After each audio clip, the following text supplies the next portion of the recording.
Back in 2004, when I was in 7th grade, life felt simple until that one day that carved itself into my memory forever. My parents had only recently started letting me stay home alone, and even then, it was usually just for an hour at most. But that fall, I came down with the flu, and the thought of spending an entire day alone in the house seemed like heaven. I imagined a day of freedom, vegging out in the living room, buried in pillows and blankets, watching trashy daytime TV without anyone telling me to turn it off. At first, my mom was against it. She insisted it wasn't safe, not for someone my age. But after a stubborn argument and endless pleading, I finally convinced her not to call my grandma to babysit me. Before she left, I got the usual lecture every kid dreads. Don't answer the door. Don't answer the phone. Don't let anyone know you're home alone.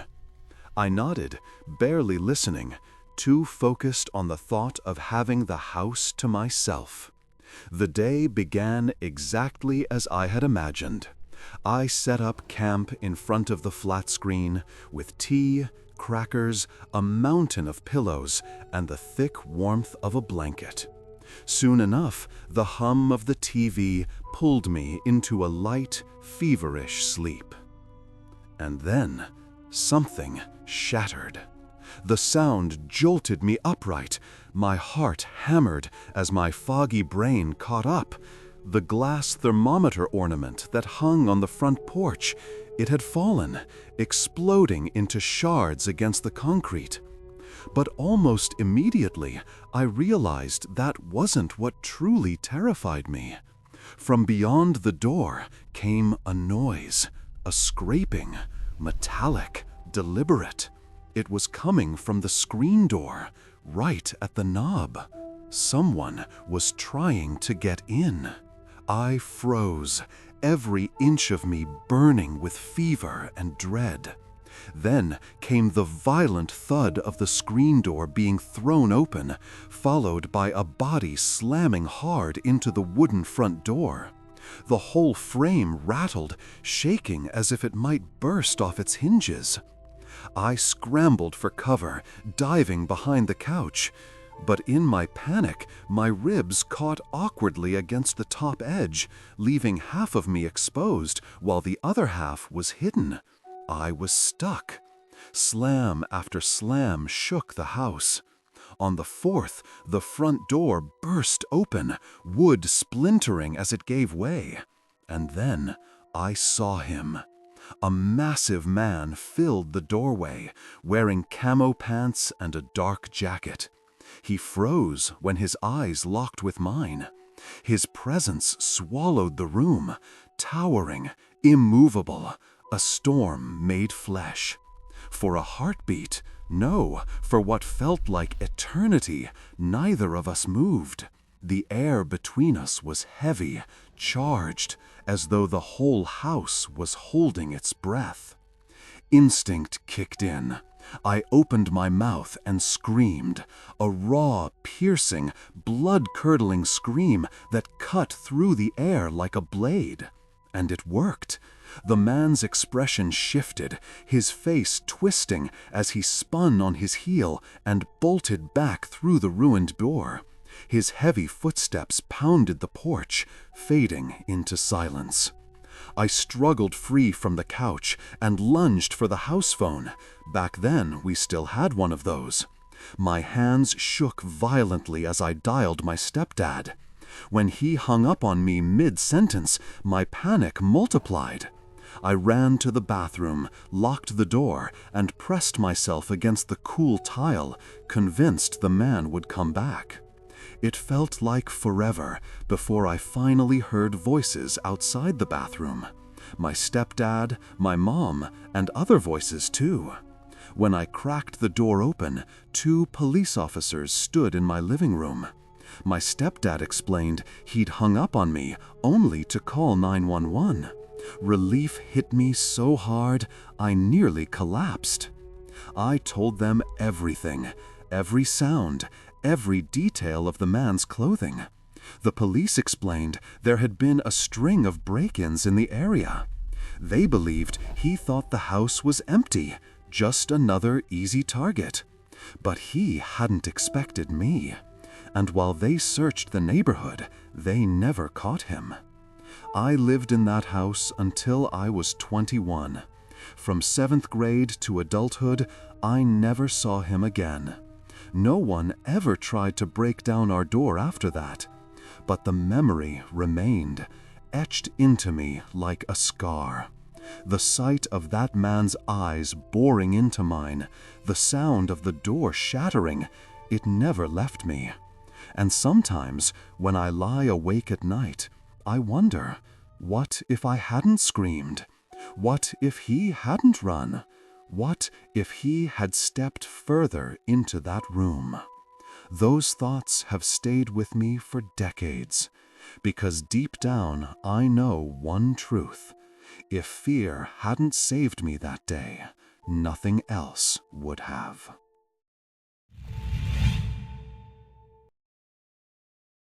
About 15 years ago, when Chicago was both my home and my cage, I worked in a bustling restaurant in the Loop. Life felt like an endless cycle of fluorescent lights, greasy air, and exhaustion. On the days when I had split shifts, I would wander the city, too restless to go home, too drained to find peace. Sometimes I killed the hours strolling through downtown, blending into the noise of traffic and music from strangers' earbuds. Other times, when the sky pressed heavy with clouds, I rode the L aimlessly, circling the city as if searching for an escape. It was on one of those gray, empty afternoons that he appeared. The train car was nearly deserted, the fluorescent lights flickering faintly, when a man chose to sit directly beside me. There were dozens of open seats. He could have picked any of them. But no, he dropped down next to me with deliberate intent.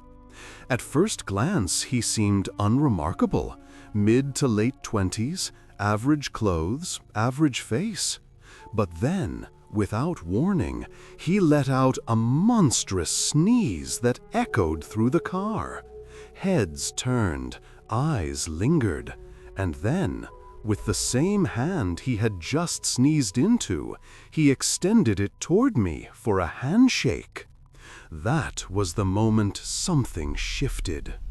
He spoke too loudly, asked questions that pierced too deep. Where I worked, where I lived, how long I'd been in the city. His words weren't small talk. They were probes, hooks, sharpened tools meant to dig into me.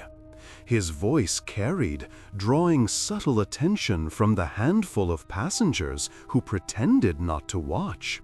Then came the story, a sob tale about hard times, about needing money.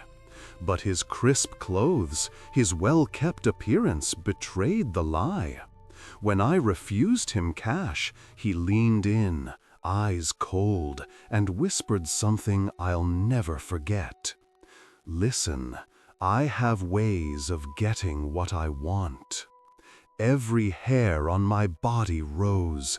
I could feel the wrongness of him, the shadow pressing closer. When the next stop arrived, I escaped into the safety of the crowd, and strangers who had been silently observing, blocked his path just enough to keep him trapped as the train doors slid shut between us. I thought that was the end. I was wrong. Months passed. The incident faded into the clutter of memory, until one night. I was eating alone at a nearby restaurant, grateful for the noise and warmth. Through the window, I noticed a man hassling someone on the sidewalk. At first I couldn't place him, but then his head turned, and his smile, that twisted, knowing smile, froze me to the core. It was him. He walked straight inside, eyes never leaving me. "Well, well, well," he said, standing over me like a shadow cast across my plate. "Remember me? Told you I always get what I want. Now, let me have that burrito." My body locked. I couldn't fight, couldn't flee, so I gambled. I ignored him, stubbornly eating, betting that the presence of others would keep him in check. He hovered, watching, smiling that same poisoned smile, until finally his attention snapped to another victim outside. Before leaving, he leaned down and whispered like a curse, "I'll be seeing you again." I never did, not in person. But even now, years later, I can feel his presence trailing me in memory, like a phantom lingering just behind my shoulder. He wasn't a homeless man. He wasn't desperate. He wasn't even normal. He was something else, a predator who thrived on fear, intimidation, control. And I know deep down that if the timing of that train door or the presence of that crowded restaurant had shifted by even a fraction, I might not be here to tell this story. To that man, if you still walk the streets of Chicago, I hope our paths never cross again. You cowardly, pathetic excuse for a human being.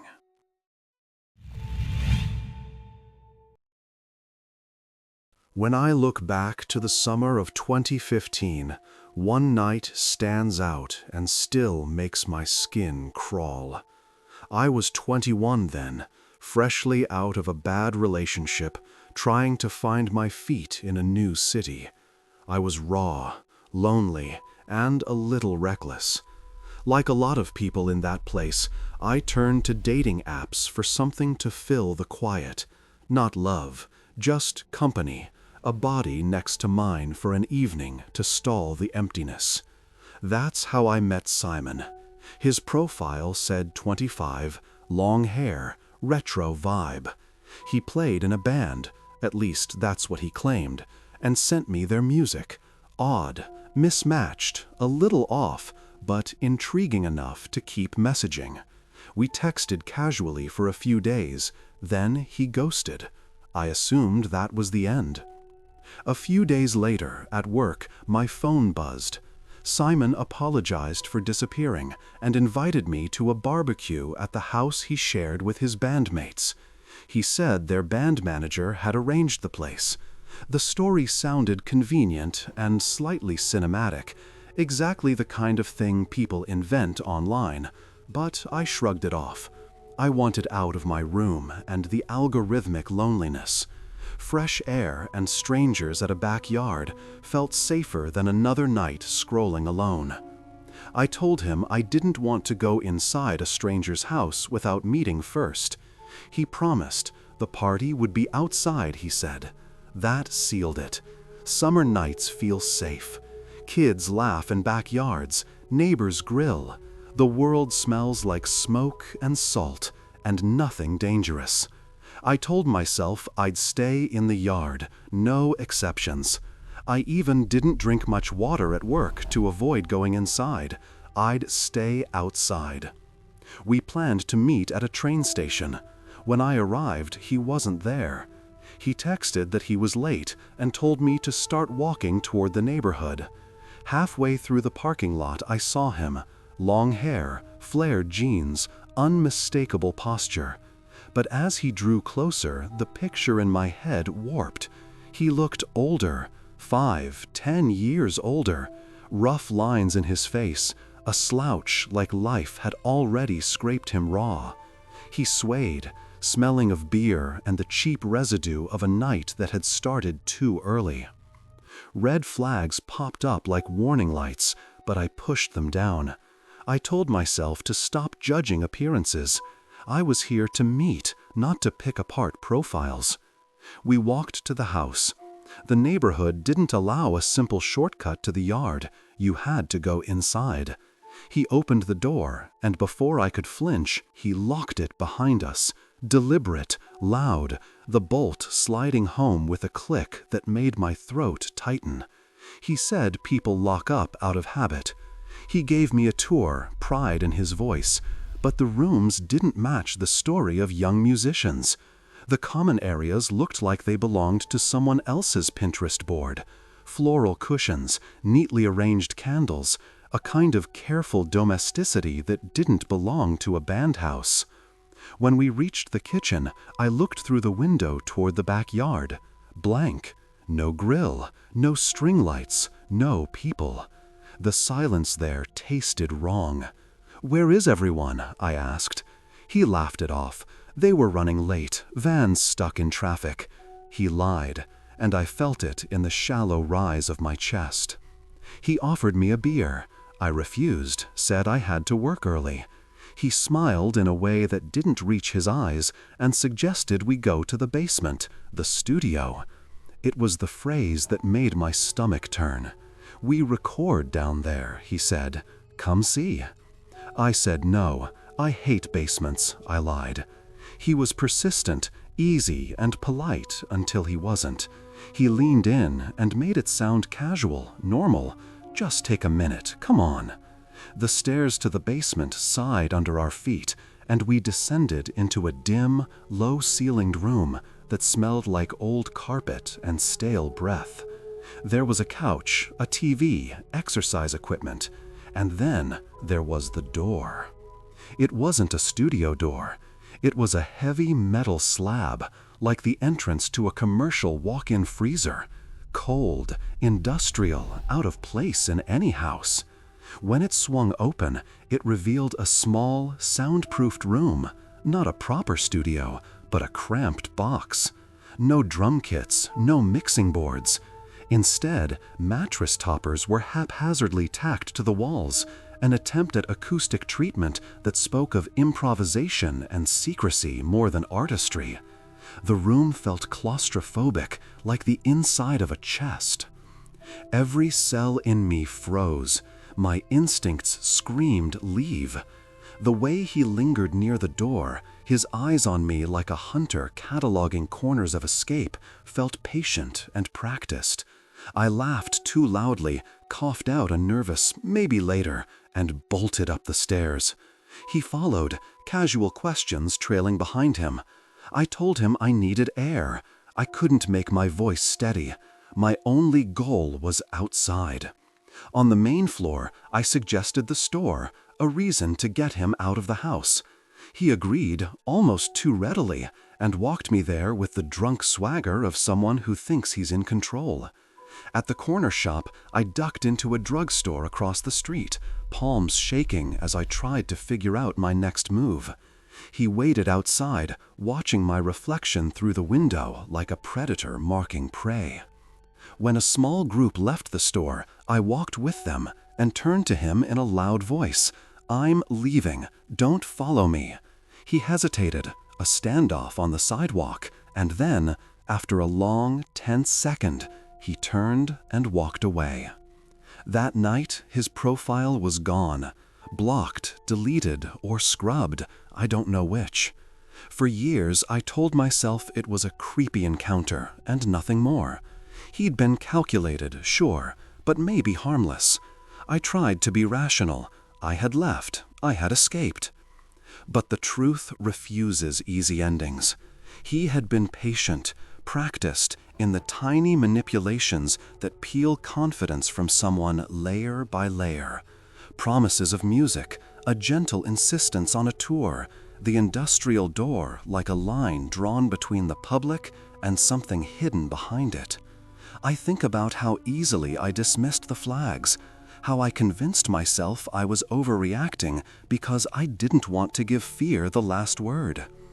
I will never know what would have happened if I had walked into that cramped studio. I do know this: he had a plan, and for a terrifying stretch of seconds, the plan could have worked. And every time I open a dating app, a small, cold part of me remembers how normal his voice had sounded when it promised music, backyard parties, friends. I hope whoever finds themselves on the other end of a charming message from someone like Simon trusts their gut sooner. I hope no one else ever follows a stranger into a metal door. And I hope, selfish perhaps, that if Simon is still out there, he never finds another person who mistakes politeness for permission.